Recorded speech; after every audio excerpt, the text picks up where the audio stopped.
Hello everyone, কেমন আছেন আপনারা সবাই? আশা করি আপনারা সবাই ভালো আছেন এবং সুস্থ আছেন। আমার আরেকটি ছোট্ট ব্লগে আপনাদের সবাইকে স্বাগত। দিনটি ছিল বুধবার। আমার ছেলেকে নিয়ে যাওয়ার ছিল হেলথ সেন্টারে। সেখান থেকে ওর কয়েকটা ভ্যাকসিন বাকি ছিল, প্রায় অনেক দিন ধরেই বাকি ছিল। এটা হলো 16 থেকে 2 বছরের 16 থেকে 24 মাসের যে ভ্যাকসিনটা হয়, সেই ভ্যাকসিনটা ওখান থেকে নেওয়ার ছিল। আসলে আমরা তো প্রাইভেটে ডক্টর দেখাই, সেখান থেকে তো ভ্যাকসিন নিয়েই থাকি, আর সেগুলো তো নিতে গেলে আমাদেরকে পেমেন্ট করতে হয়। কিন্তু এখানে ভ্যাকসিন নিতে গেলে আমাদেরকে কোনো রকম পেমেন্ট করতে হয় না, এটা সরকার দ্বারা দেওয়া হয়। আপনারা হয়তো অনেকেই জানেন এটা ফ্রিতে দেওয়া হয়। তো যাই হোক, এখানে ভ্যাকসিন নিলে পেইনফুল ভ্যাকসিন হয়, যেটা নেওয়ার পরে ব্যথা হতে পারে, জ্বর হতে পারে। কিন্তু আমরা যখন প্রাইভেটে ভ্যাকসিন নিয়েছি, ওর যতগুলো ভ্যাকসিন নেওয়া হয়েছে সেগুলোতে কিন্তু ব্যথা বা জ্বর কোনোটাই হয়নি, ওই দেওয়ার সময় যতটুকু লাগে। তো রীতিমতো প্রত্যেকবারের মতোই আমার ছেলের এই ইঞ্জেকশনটা নেওয়ার পরে প্রচণ্ড পরিমাণে জ্বর এসেছিলো আর প্রচণ্ড ব্যথা হয়েছিল, যার জন্য দেখুন ও কেমন করে হাঁটছে। এটা হয়েই থাকে, ওনারা বলেই দেয় যে এইটা দেওয়ার পরে জ্বর আসবে, যার জন্য প্যারাসিটামল খাইয়ে দিতে বলে, বাচ্চাদের যে জ্বরের ওষুধ আছে।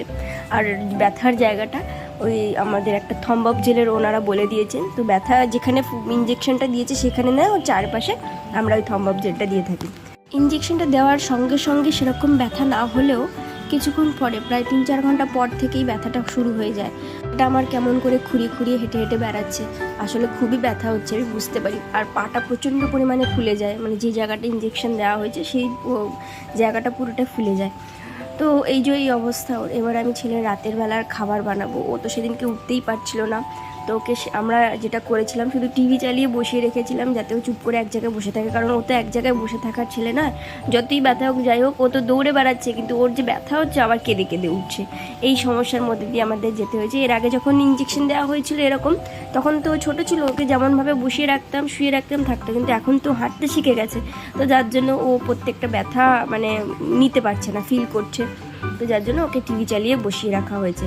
এই যে আমি খাবার করে নিয়ে চলে এসেছি, ওকে এবার এটাকে খাইয়ে দেবো, দিয়ে ঘুম পাড়িয়ে দেবো। ও ডান দিক হয়ে কোনো রকম শুতেই পারছে না, যেহেতু ব্যথাটা চাপ পড়ছে ওই জায়গাটায়। তো ডান দিক হয়ে শুতে পারছে না, ডান পায়ে দিয়েছিল, দু পায়ে আসলে দিয়েছিল, কিন্তু একটাতে ব্যথা হয়েছিল, একটাতে ব্যথা হয়নি। এখন ওকে রাতের ডিনারটা করিয়ে দিচ্ছি। ও খালি আমাকে ডেকে ডেকে বলছে মাম্মা ব্যথা, মাম্মা ব্যথা। বেচারাটা বুঝতে শিখেছে তো, ওই জন্য বারবার এই কথা বলছে। এই যে দেখুন কতটা পায়ের পুরো সাইডটা ফুলে গেছে। যাই হোক, চলুন আজকে তাহলে ভিডিওটা এখানেই শেষ করছি। ছেলে আমার ঘুমিয়ে পড়েছে, এবার আমরাও খাওয়া দাওয়া করে ঘুমিয়ে পড়ব। আবার আপনাদের সাথে দেখা হচ্ছে পরবর্তী একটি ব্লগে। আপনারা সবাই ভালো থাকবেন এবং সুস্থ থাকবেন। ধন্যবাদ।